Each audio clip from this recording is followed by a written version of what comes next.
नमस्कार शेतकरी बंधूंनो, मी धनंजय टेकाडे, कॅनव्हासिस कंपनीचा प्रतिनिधी। मी आज आलेलो आहे आपले एक प्रगतशील शेतकरी मारूडचे हुजैफा फारुकी म्हणून आहेत, त्यांच्या शेतावरती आलेलो आहे।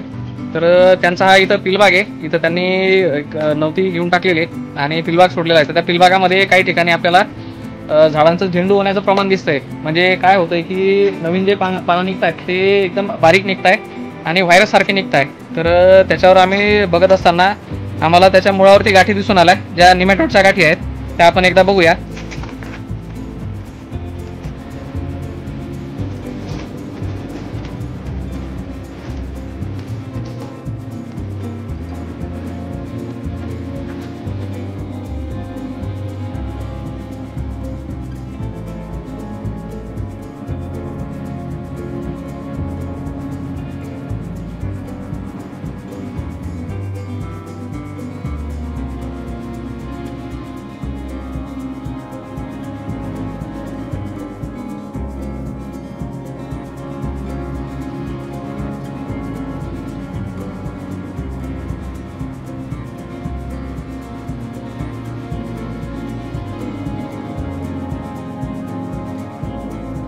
हे बघू शकता आपण की निमॅटोडमुळे काय होतं की गाठ येते आणि त्या गाठींमुळे मुळांवरती असा गुच्छ तयार होतो आणि जे अन्नद्रव्य झाडाला पाहिजे असते जमिनीतून ते मुळांद्वारे वर न जाता तिथल्या तिथंच निमॅटोड त्याला स्वतःसाठी वापरतात।